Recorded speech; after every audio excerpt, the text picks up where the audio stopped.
Mr. Series, you're recognized for 5 minutes. Thank you very much, Chairman, and thank you to our panel for being here today.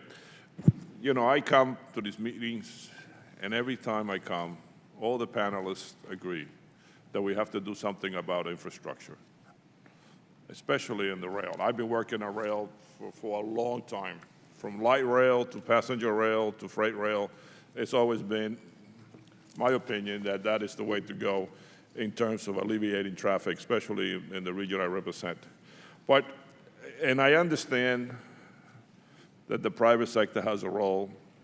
I understand that the state has a role. But I think that the federal government certainly has to have a bigger role. Because without the support of the federal government, I don't think these projects can be done. You know, I travel the Northeast corridor every week. It is the busiest passenger line in the country, and yet it is in need of so much infrastructure. And it's frustrating to me to come here and listen every week or every month when we have one of these hearings, and people tell me the same thing, and we don't seem to do anything. You know, look at the budget. 28% of the budget has been cut for the Northeast corridor. I mean, this is the busiest passenger line of the country. I don't want to talk about the Porter Bridge. We have a guy with a sledgehammer that every time the bridge closes and opens, we have to have a guy out there to slash the track back in line. And obviously, the tunnels. I predict that if one of those tunnels goes, because it was damaged by Sandy, the country is going to suffer, the economy of the country is going to suffer. It's not just my district, it's the entire country. And those are states that send money to the federal government. We're not takers. New York, New Jersey, we send a lot of money to the federal government. We're not one of these states that, hey, give me money. So we have to somehow find a formula to really work this issue out. I'm sorry I'm a little frustrated because I've been on this committee and I hear it all the time. And everybody agrees. We need infrastructure work. You know, our country is, we're the greatest country in the world, and we have the lousiest rail in the world. And I travel to some of these countries, and they have beautiful stuff. And it works. But does anyone here believe that the private sector is the sole answer to this? If you do, please tell me, because I don't believe it.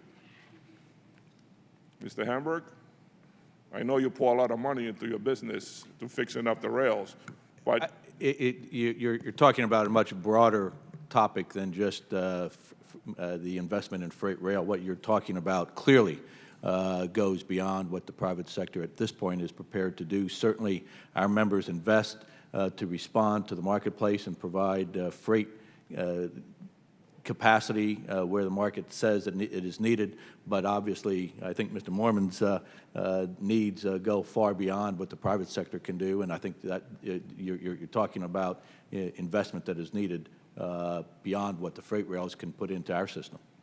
Mr. Moorman? Well, I couldn't agree with you more. You know, the simple fact is that the Northeast counts for about 20% of the nation's GDP. And the Northeast Corridor is the vital link in this part of the country, particularly for business. You know, if you look at the Acela ridership, 60+% of the ridership is business, the highest percentage of business ridership on any rail corridor in the world. So it absolutely is essential for the economic vitality of the region.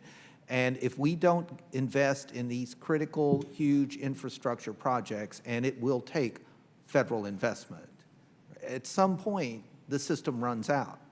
With what we're doing today, we can do a lot of work on state of good repair. We can improve the way we spend money. We can become much better project executors. We're already, I think, a long way down that path, but I agree completely. It's going to take a lot of federal investment, and the states and the federal government need to figure out the formula and get the work started. I'll give you a great example. The environmental impact statement for the Hudson River tunnels will be done first quarter of 2018. We have been working on that process, but once we get that statement, we are waiting for money. It's just that simple. You know, we had a meeting with the president. It was very hopeful, and yet I look at these budgets, and they slash the budgets. So, I mean, it's like one thing is said, and then there's another action that really just destroyed what he said. Thank you, Mr. Chairman.